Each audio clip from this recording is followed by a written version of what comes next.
बिस्मिल्लाहिर्रहमानिर्रहीम।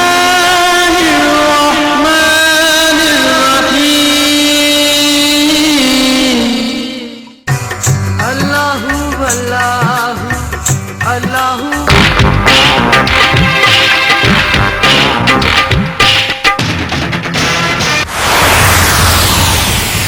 जेके हथ मुझे यार ते वधन उन्हनि हथनि खे वठे फिटो कंदुसि।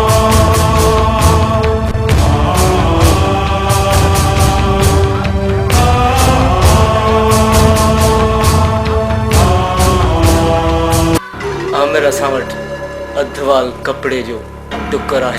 पर अहिड़े न्याणियुनि जे नंगनि जा हज़ारे परस्तार हूंदा आहिनि अदा। जे भुल में मुंहिंजो हथ हुनजी पोती ते पची वियो त कहिड़ी क़यामत अची वई। पंहिंजे पर में वॾेरो त आहीं, पर इज़त टको बराबर न रहंदई। वाड़ी वा बंदूकड़ी तुंहिंजो ठका ज़मान कौन।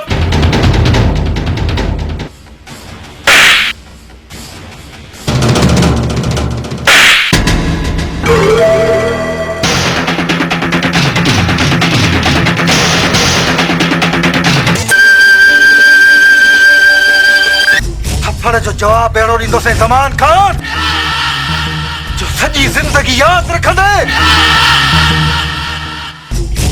हल हल।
अलमदीना केमिकल शॉप हिते खुलियल hand wash, dish wash, Harpic, bleach, phenyl, Surf ऐं स्वीप दस्तियाब आहिनि।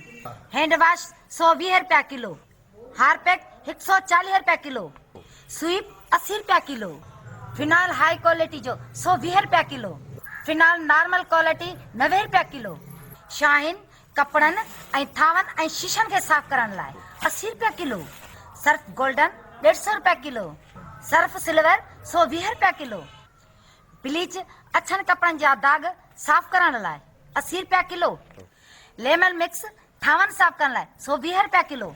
हफ़्ते जे लाइ नंबर नोट करना 03138562 पूरी तरह पंहिंजी सफ़ाई बि कोन था कयो, भॻा जो मिलण। ज़मान खान जो फ़ैसिलो पत्थर ते लीक हूंदो आहे। चल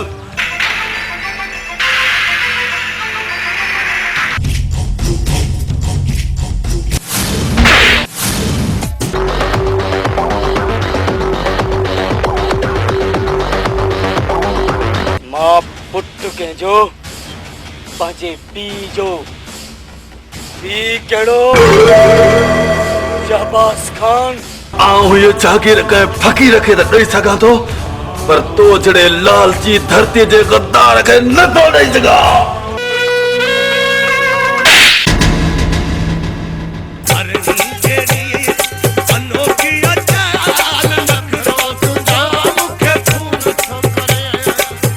आख़िरकार पंहिंजे पीउ जो रवैयो ॾेखारी। बस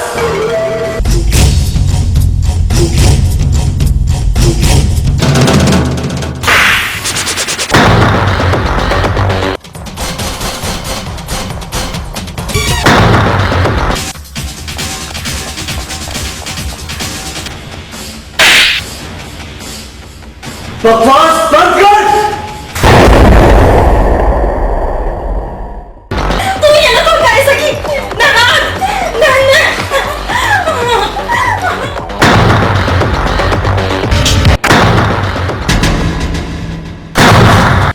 तपोवत।